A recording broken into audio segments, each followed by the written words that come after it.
Comment, as-tu commencé à nager? Alors, comment j'ai commencé à nager? Un pur hasard. Comme tout le monde, j'ai été, à la piscine avec les scolaires. Je me débrouillais, je pense, pas trop mal et le maître nageur de la petite ville où je vivais dans le Nord a proposé à mes parents que je m'inscrive au club. Donc, famille très sportive, mais pas spécialement la natation initialement. Ça a été un petit peu un hasard. Content. Et c'était à quel âge? C'était à l'âge de 8 ans.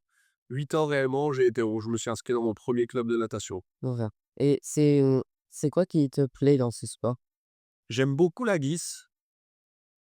J'aime l'idée que dans l'eau, tu as un peu cette sensation d'apesanteur où tu peux faire beaucoup de choses avec ton corps, tu es très libre, très léger. Heu et après en règle générale, j'ai toujours aimé le milieu aquatique. J'adore le surf, j'adore l'océan, j'adore la mer, j'adore être sous l'eau. C'est un élément qui me plaît, où je me sens très bien. D'accord. Est-ce que, à ce moment-là, tu imaginais en faire ton métier? Non, pas du tout. J'étais passionné de sport, j'adorais faire du sport. J'ai fait du water polo, du basket, et la natation, ça m'a procuré, mes premières sensations un petit peu de liberté et j'ai toujours aimé la compétition. Le côté un peu mauvais perdant, compétiteur, et ça j'ai toujours adoré et ça m'est venu très rapidement grâce à la natation. Mais avant la natation, j'ai commencé par le water polo. Donc j'ai plutôt commencé par un sport collectif et petit à petit, j'ai dérivé vers la natation. Comment et quand tu passais de nageur, amateur à sportif professionnel? Alors je dirais que la décision de commencer à me lancer réellement dans le haut niveau est arrivée à 14 ans, à peu près, quand je suis parti, à Rouen à l'époque. Donc là, tu rentres en pôle espoir jeune, donc je dirais pas que c'est du professionnalisme, mais en tout cas, tu rentres dans le cursus un petit peu des jeunes, où tu es accompagné, par des membres de l'équipe de France, et cetera. Donc tu commences à structurer un petit peu, toute ta ton accompagnement et la semaine d'entraînement et je pense que le vrai virage, professionnel, il a été quand je suis arrivé ici au Cercle des nageurs, j'avais 21 ans, c'était en 2005, et là, par contre, on a vraiment, mis en place une structure professionnelle bien que la natation et le sport olympique en général, ça reste quand même précaire. Ça reste du sport, moi, pour moi, amateur, mais en tout cas, c'est fait avec un état d'esprit professionnel, avec les moyens que l'on avait, ouais. Est-ce que tu as gagné des prix? Ouais, des prix. Alors moi, j'ai gagné, alors j'ai, 27 médailles internationales. J'ai eu la chance de participer à 4 JO.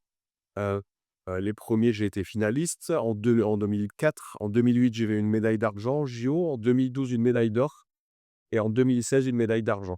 D'accord. Et à côté de ça, 5 fois champion du monde, 4 fois champion d'Europe avec le 4 fois 100 et quelques médailles individuelles. Alors je me suis arrêté de nager à 32 ans.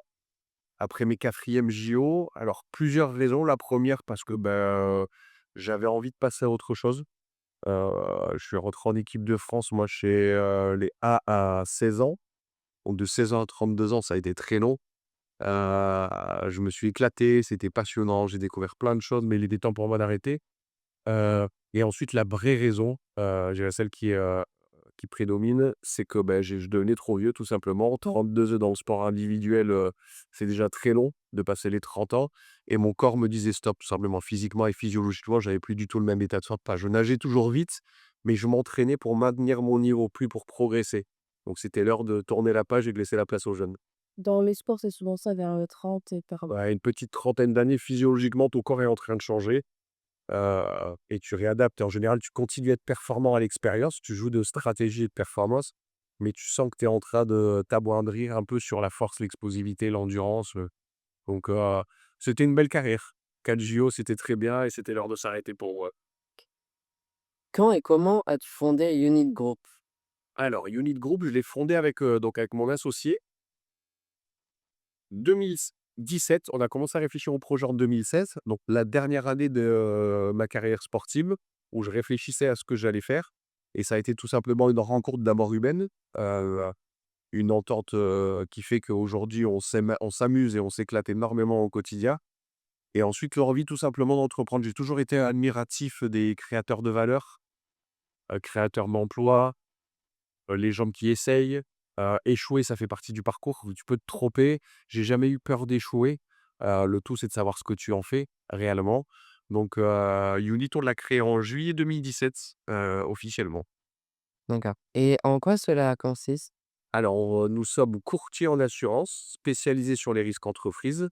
Donc de près et de loin, tout ce qui touche la responsabilité civile, le dommage, tous les bâtiments, quels qu'ils soient, les sujets de flotte de véhicules. toute la partie construction, dommages, ouvrages décennales, TRC, tout ce qui accompagne un chantier, un ouvrage, et ensuite on a toute la partie protection sociale, donc mutuelle, prévoyance et retraite collective.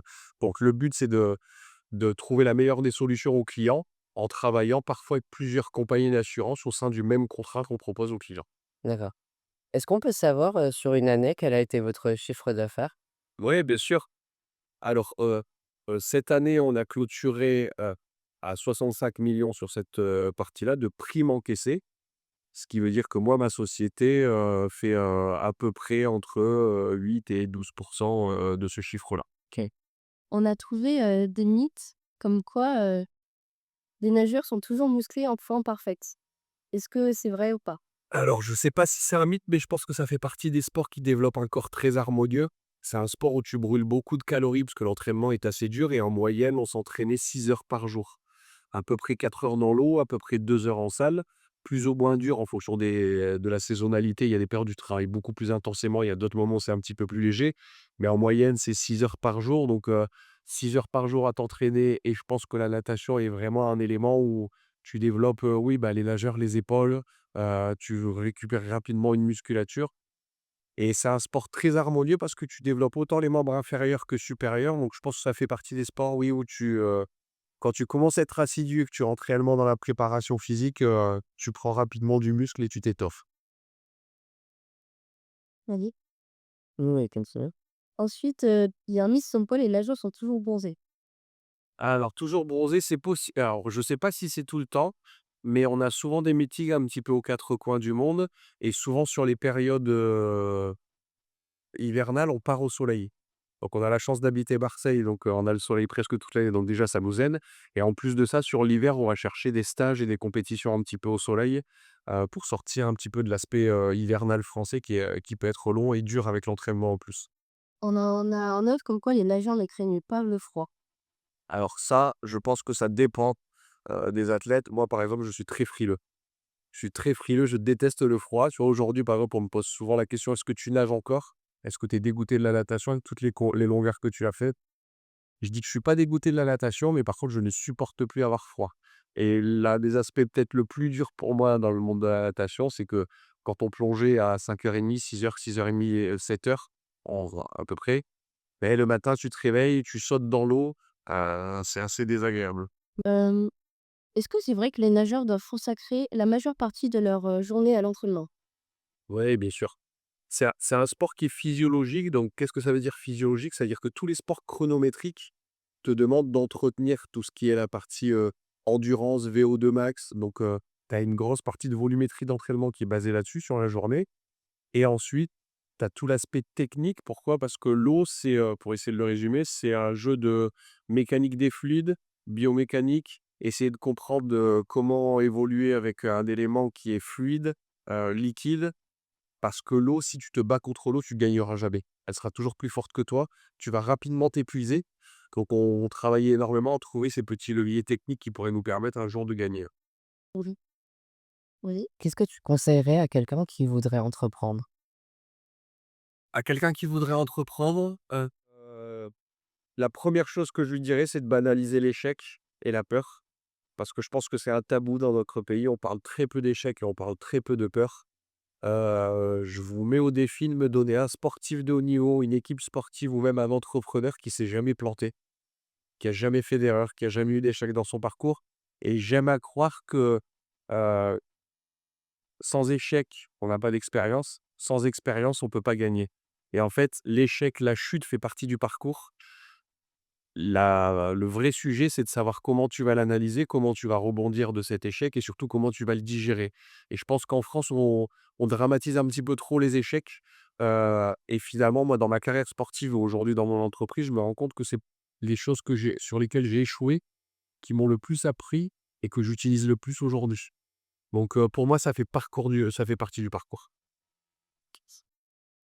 Hem, Est-ce que c'est vrai qu'il est difficile d'être entrepreneur?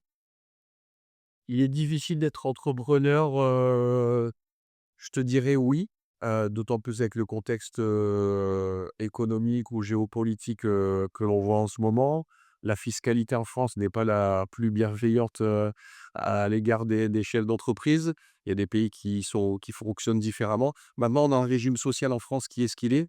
Tout le monde finance un petit peu ce sujet. Il y a peut-être des dérives de budget sur d'autres sujets, qui pourraient être amenés, à évoluer, mais être entrepreneur aujourd'hui, c'est sûr que c'est, être courageux. C'est pour ça que j'aime pas entendre, moi, les gens qui critiquent, je sais pas, certains des plus grands entrepreneurs français qui réussissent, qui gagnent peut-être beaucoup d'argent. Pour y être, moi, modestement, à mon échelle, être entrepreneur, c'est y être du matin au soir, du lundi au dimanche soir. T'as pas réellement de week-end, ça s'arrête réellement jamais.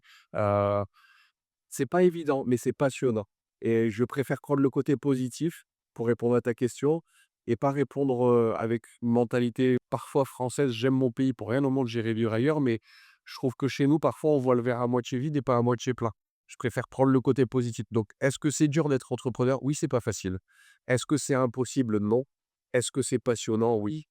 Ouais, il y a des risques à prendre. Il y a des risques à prendre. Toutes les belles réussites ont été, construites sur des risques.